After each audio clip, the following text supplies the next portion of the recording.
माता की जय जवान वंदे। दोस्तों, आप सौ विसावदर नगरपालिका અને વિસાવદર તાલુકાના અલગ અલગ ગામમાંથી પધારેલા સૌ ક્રાંતિકારી આગેવાનો, વડીલો, માતાઓ, બહેનો, ખેડૂતો, રત્ન કલાકાર ભાઈઓ, વેપારીઓ, કર્મચારીઓ અને આ વિસાવદર તાલુકાને આગળ લઈ જવા માટે સતત ચિંતા કરતા સૌ આ પંથકના નાગરિકો બધાયનો હું હૃદયપૂર્વક બે હાથ જોડીને ખૂબ ખૂબ આભાર વ્યક્ત કરું છું। સાથીઓ, આ ચૂંટણીમાં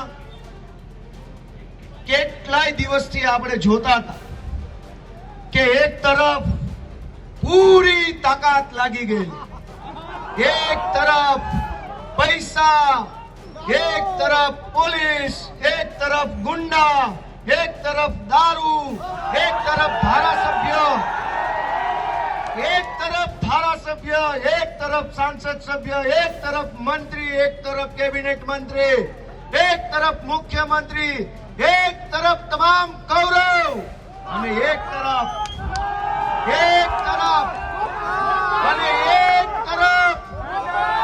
તરફ આપણે સૌ નાના માણસોનો સંકલ્પ, એક તરફ આપણે અને એક તરફ સત્તા।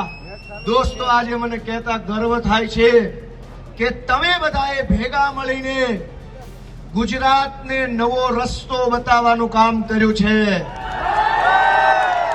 તમે એ સાબિત કરી બતાવ્યું છે કે પૈસાની તાકાત મોટી તાકાત નથી, દારૂની તાકાત મોટી તાકાત નથી, સત્તાની તાકાત મોટી તાકાત નથી, ગુંડાની તાકાત મોટી તાકાત નથી, પણ કરોડો લોકોના સંકલ્પની તાકાત શ્રેષ્ઠ તાકાત છે। દોસ્તો, એમણે દારૂ વેચ્યો, પૈસા વેચ્યા, સરકારી તંત્રને દુરુપયોગ કર્યો, ગુંડાઓએ ગામડે ગામડે મોકલ્યા।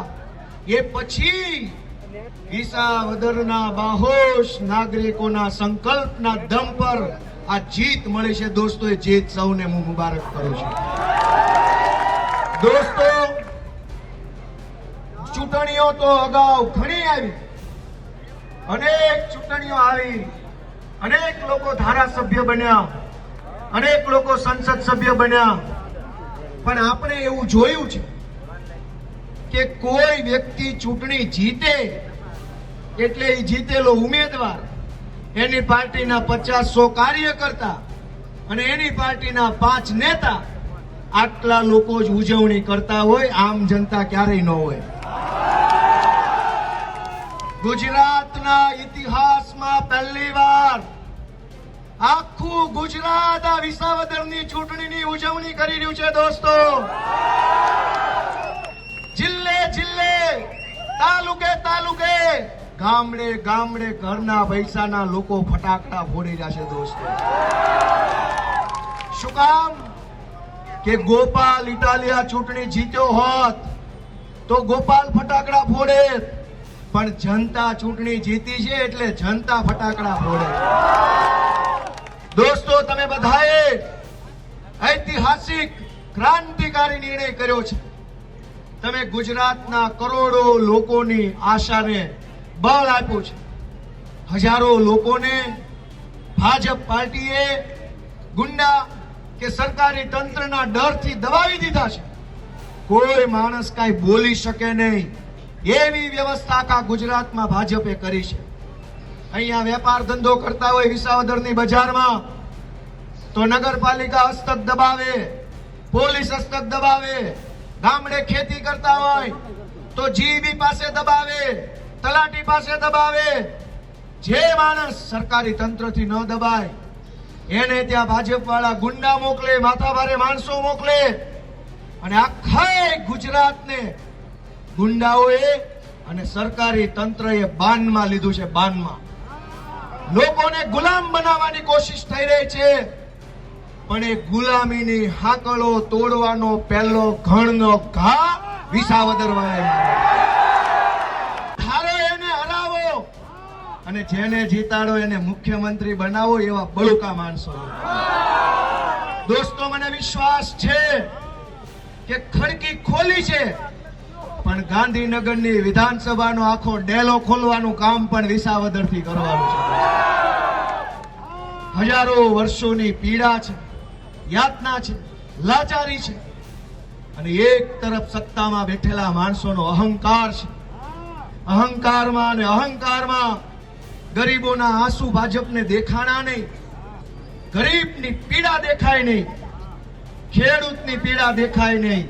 આ વિસાવદરની બજારમાં હીરા ઘસતા આપણા રત્ન કલાકાર ભાઈઓ મંદીની અંદર અત્યારે કેવી રીતે જીવે છે એની ચિંતા 400 નેતા અહીંયા આવ્યા હતા એને ન થઈ. દોસ્તો, 400 જેટલા નેતાઓ વિસાવદરમાં આવ્યા. રોડ મંત્રીને શાંતિ સાંભળજો ધ્યાનથી કે રોડ મંત્રી અહીંયા આવ્યા ચૂંટણીમાં, પણ એને આ ખરાબ રોડ ન દેખાણા. કૃષિ મંત્રી વિસાવદર આવ્યા, પણ એને ખાતર નથી મળતું ને ટેકાના ભાવ નથી મળતા, એ ન દેખાણું. ગૃહમંત્રી અહીંયા આવ્યા, એને અહીંયા દારૂ વેચાય છે એ ન દેખાણું. દોસ્તો, શિક્ષણ મંત્રી પણ અહીંયા આવ્યા, અહીંની શાળામાં માસ્તરના કે સાધન સુવિધાના ઠેકાણા નથી, એ શિક્ષણ મંત્રીને ન દેખાણું.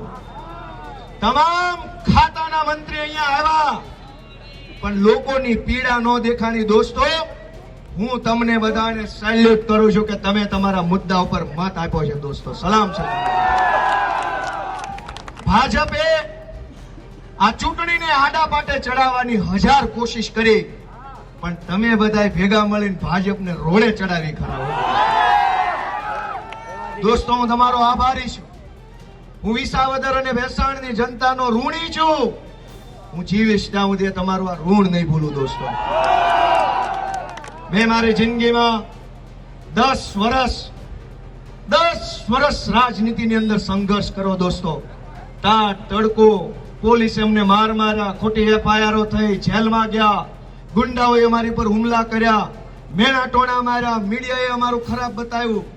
બધી જ વસ્તુને દિલની અંદર ધરબીને અમારી વેદનાનું એક આંસુડું પાડ્યા વગર જનતાની વેદનાના આંસુ લૂછવાનું કામ 10 વર્ષ કર્યું. દોસ્તો, અમે અમારી પીડાને મોટી નથી માની, સમાજની જનતાની પીડા ઉપર કામ કર્યું. ત્યારે હજારો માયુના, હજારો દીકરીઓના, હજારો માવતરના આશીર્વાદ આજ મને મળ્યા છે. એ બદલ હું સૌનો આભારી છું. દોસ્તો, સાથીઓ, વિધાનસભાની ચૂંટણી આખા ગુજરાતમાં ગુંજી ગાજી અને ધમધમાવી નાખ્યું. તમે આખું ગુજરાત. દોસ્તો, તમને બધાને સલામ છે. મિત્રો, મેં કાંઈ આ ચૂંટણી દરમિયાન જે કાંઈ પણ બાબતો ઉપર મેં આમ જનતાને સંકલ્પ રજૂ કર્યો છે, એ ચાહે ઇકોઝોનની લડાઈ હોય કે નવી જમીન માપણીની લડાઈ હોય કે ટેકાના ભાવના ખરીદી કેન્દ્રમાં થયેલો હોય ભ્રષ્ટાચાર, કે સહકારી મંડળીની અંદર થયેલો ભ્રષ્ટાચાર, કે સૌની યોજનાનું પાણી, કે આ વિસ્તારની સરકારી કચેરીઓમાં નાના માણસે જે ધક્કા ખાવા પડે છે, એ ધક્કા તમારે હવે નથી ખાવાના, ગોપાલ ઇટાલિયા થશે. દોસ્તો, તમે બહુ ધક્કા ખાધા, બહુ લાઈનમાં ઉભા રહ્યા. હવે જવાબદારી મારી છે. તમે એક વકીલને મત આપ્યો છે. હવે વકીલ જાણે ને મામલતદાર જાણે. ભાઈ, તમે છૂટા. હવે જોઉં છું ભાઈ. દોસ્તો, છેલ્લી બે વાત કે આ ચૂંટણીમાં અમે જયારે ગામડે ફરતા હતા ત્યારે અનેક લોકોએ, અનેક ગરીબોએ, નાના માણસોએ એટલા બધા આશીર્વાદ આપ્યા, એટલા બધા પ્રેમ આપ્યો, એટલી બધી લાગણીઓ આપી. નાની નાની દીકરીઓએ એના કુમળા નાજુક હાથે અમારા કપાળ ઉપર એક વિજય તિલક કરી, અને દીકરીના કુમળા હાથથી થયેલા ચાંદલામાં જે તાકાત હતી ને તાકાત આજે દેખાણે. અનેક મોટી ઉંમરની અમારી માયુએ દુખણા લીધા અને આમ વાત કરીને કીધું કે બધાય દુઃખ ભાંગી જાય ને એવી રીતે દુખણા લીધા.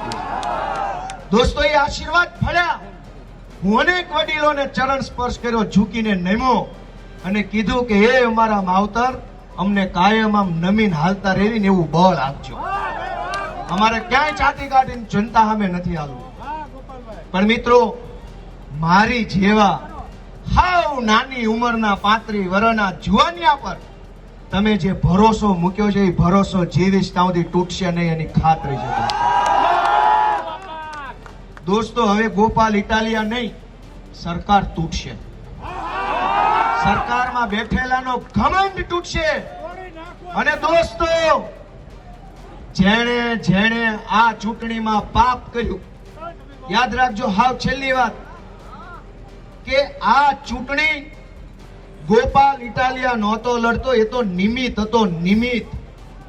આ ચૂંટણી ગામડે ગામડે રહેલો નાનો માણસ, ખેડૂત, ખેત મજૂર, રત્ન કલાકાર, આમ જનતા ચૂંટણી લડી રહી હતી. ઉમેદવાર બધા હતા, સૌ સ્વયંભૂ આ ચૂંટણીનું કામ કરી રહ્યા હતા. એવી ચૂંટણીમાં ગોપાલ ઇટાલિયા નહીં, જનતા ચૂંટણી લડતી હતી. ત્યારે જનતા સાથે દગો કરવા કોંગ્રેસ પાર્ટીએ ઉમેદવાર ઉભો રાખ્યો અને જો એની પાપની સજાનું ફળ આજે મળી ગયું. દોસ્તો,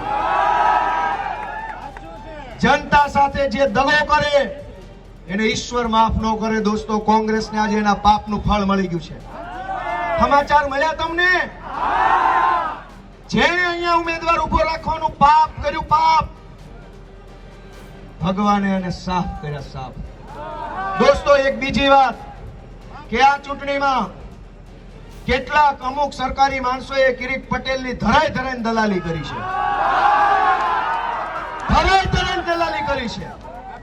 હું જે એવા અધિકારી છે જેને કિરીટ પટેલની દલાલી કરી છે એને જાહેરમાં કહી દઉં છું કે ચૂંટણી ગોપાલ નહોતો લડતો, ચૂંટણી વિસાવદરની જનતા લડતી હતી. તમે જનતાની સાથે ખોટું કર્યું છે. વહેલી તકે વિસાવદરની જનતાની માફી માંગી લેજો, નહીતર પછી આ એડવોકેટ ગોપાલ ઇટાલિયો મરી જશો તો નરક સુધી પીછે પાછળ આવશે. જેણે જેણે કિરીટ પટેલની દલાલી કરવામાં આંધળા થઈને કામ કર્યું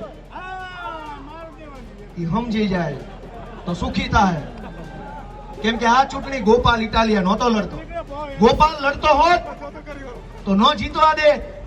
તમે લડતા હતા, તમારું ભાજપ હું કરી લે, તમે બધા લડતા હતા. દોસ્તો, હું આપ સૌનો ઋણી છું. આ પંથકમાં કેશુ બાપા પટેલ જેવા આગેવાનો, કુરજી બાપા ભેસાણીયા જેવા આગેવાનો, રત્ના બાપા જેવા આગેવાનો, પોપટ બાપા રામાણી જેવા આગેવાનો, આ પંથકના જે કાંઈ આપણા આગેવાનો છે એમણે બનાવેલા ચીલા ઉપર ચાલવા માટે તમે મને પસંદ કર્યો છે. એ રસ્તા ઉપર હાલવામાં ઊણો નહીં ઉતરું. દોસ્તો, તમે મને કેશુ બાપાનો વારસો હોપો, તમે મને રત્ના બાપાનો વારસો હોપો, તમે મને પોપટ બાપાનો, બેગજી બાપાનો, તમે એના અડીખમ આગેવાનોનો વારસો ગોપાલ ઇટાલિયાને હોપો છે. ગોપાલ ઇટાલિયા તમારી અપેક્ષામાં પૂરેપૂરો ગળા સુધી પાર ઉતરશે એવી ખાતરી આપે છે. હું આપ સૌનો ખૂબ ખૂબ આભાર વ્યક્ત કરું છું. ભારત માતા કે જય.